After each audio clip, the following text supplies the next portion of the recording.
আজ আমি বানাবো চটপটা কাঁচা লঙ্কার আচার।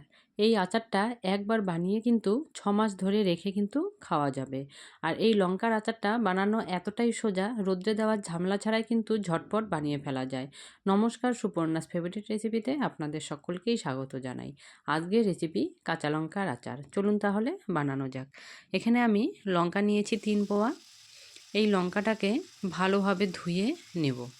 আর এই লঙ্কাগুলোকে 2-3 বার কিন্তু ভালো করে ধুয়ে নিতে হবে, যেন একটুকু লঙ্কার গায়ে নোংরা লেগে না থাকে। আর লঙ্কার বোটাগুলোকে আগেই ফেলার কোনো দরকারই নেই, যখন কাটবো তখনই এগুলোকে একবারেই কাটা যাবে।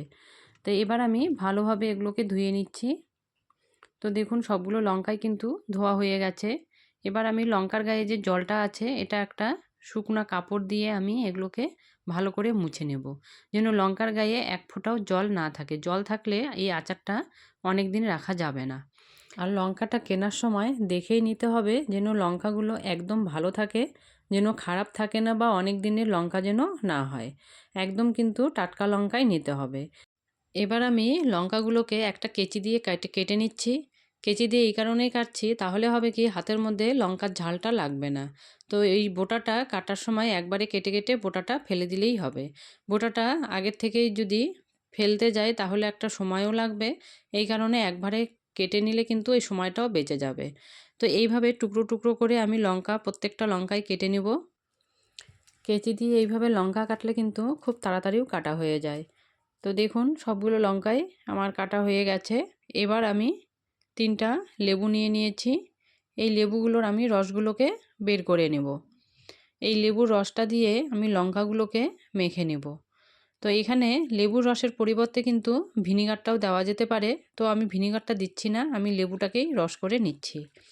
তো দেখুন লেবুটার রস করা হয়ে গেছে। এবার আমি লঙ্কাগুলোর মধ্যে দিয়ে দিলাম লবণ 3 চামচ। এখানে লবণটা কিন্তু একটু বেশি করেই দিতে হবে। যে কোনো আচারে কিন্তু লবণটা বেশি করে দিতে হয়, তাহলে হয় কি আচারটা অনেক দিন কিন্তু রাখা যায়, নষ্ট হয় না। তো আমি এখানে লবণ আর লেবুর রসটা দিয়ে লঙ্কাগুলোকে ভালোভাবে মেখে নিচ্ছি। আর লঙ্কা কিন্তু হাত দিয়ে মাখতে যাবেন না, তাহলে কিন্তু হাত জ্বালা করবে। একটা চামচ দিয়ে কিন্তু এগুলোকে মেখে নিতে হবে। তো এগুলো মাখা হয়ে গেছে, এগুলোকে আমি 10 থেকে 15 মিনিট ঢাকা দিয়ে রাখলাম। এবার আমি একটা কড়াই বসিয়ে দিয়েছি গ্যাসের উপরে, দিয়ে এখানে আমি দিয়ে দিলাম সর্ষের তেল। সর্ষের তেলটাকে ভালোভাবে গরম করে নিতে হবে, একদম ধোঁয়া ওঠা। তারপরে তেলটাকে কিন্তু ঠান্ডা করে নিতে হবে। এবার আমি কিছু মশলা ভেজে নিচ্ছি। এখানে আমি দিয়ে দিলাম মৌরি 3 চামচ, দিয়ে দিলাম ধনিয়া 1 চামচ, জিরা 1 চামচ, আর দিয়ে দিলাম এখানে মেথি 1/2 চামচ। মেথিটা একটু কম করে দিতে হবে, না হলে কিন্তু আচারটা তিতা হয়ে যাবে। আর দিয়ে দিলাম সর্ষা আর মৌরিটা কিন্তু দিতেই হবে, তাহলে আচারটা খুব সুন্দর হয় আর সেন্টটাও ভালো আসে। এবার আমি এগুলোকে ভালোভাবে ভেজে নিচ্ছি। এগুলো যখন ভালোভাবে ভাজা হয়ে একদম ফুটতে শুরু হবে, তখন এগুলোকে নামিয়ে নিতে হবে। আর একটা কিন্তু ভাজার সময় খুব সুন্দর সেন্ট বের হয়। এগুলো ভাজা হয়ে গেছে। এবার আমি এগুলোকে নামিয়ে নিয়ে মিক্সিং জারে দিয়ে দিলাম। দিয়ে এগুলোর একটা আমি পাউডার করে নেব।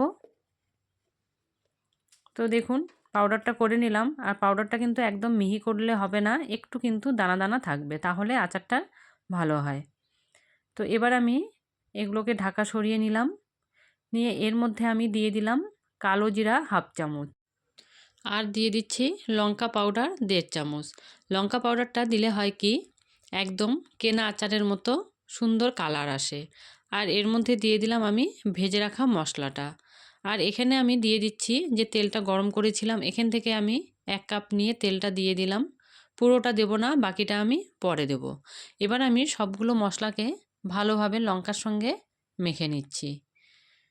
তো এগুলোকে সুন্দর করে কিন্তু ভালো করে মেখে নিতে হবে, যেন আচার লঙ্কাগুলোর গায়ে, প্রত্যেকটা লঙ্কার গায়ে যেন মশলাটা লাগে। তো দেখুন এইভাবে আমি সবগুলোকে মেখে নিলাম। এবার আমি একটা কাচের বয়ামের মধ্যে এগুলোকে তুলে রাখবো। এগুলো কাচের বয়ামে রাখলে হয় কি আচারটা অনেক দিন থাকে। তবে বয়ামটাতে রাখার আগে ওখান থেকে আমি আরও একটু তেল নিয়ে বয়ামটাকে পুরা মেখে নেব ভেতর পাশে। এভাবে ঘুরিয়ে ঘুরিয়ে পুরো বয়ামটাকে আমি তেলে মাখা করে নেব। এবার আমি আচারগুলোকে বয়ামের মধ্যে তুলে রাখবো। তো এটা রোদ্রে দেওয়ার ঝামেলা ছাড়াই কিন্তু বানানো যায়। এই আচারটা কিন্তু বয়ামের মধ্যে ভরে দিয়ে এটা ঘরের মধ্যে ৭-৮ দিন রাখার পরেই কিন্তু আচারটা খেতে বেশি ভালো লাগবে আর একটা সুন্দরও সেন্ট বের হবে। আর যদি রৌদ্র থাকে তাহলে আচারটা বানানোর পরে রৌদ্রে দিলেও ভালো হবে। তো এখানে আমি যে বাকি তেলটা ছিল সেই তেলটাও আমি বয়ামের মধ্যে ভরে দিলাম। যারা লঙ্কার আচার খেতে পছন্দ করে বা বাজার থেকে কিনে নিয়ে আসে, তারা কিন্তু বাজার থেকে না নিয়ে এসে ঘরেই কিন্তু এভাবে বানিয়ে নিতে পারেন। আর লঙ্কার আচারের রেসিপিটি যদি আপনাদের ভালো লেগে থাকে তাহলে লাইক, শেয়ার এবং কমেন্ট করতে ভুলবেন না। আর যারা আমার চ্যানেলে নতুন তাদেরকে ফলো এবং সাবস্ক্রাইব করে পাশে থাকার অনুরোধ রইল। এরপরে দেখা হবে পরবর্তী রেসিপিতে। ধন্যবাদ।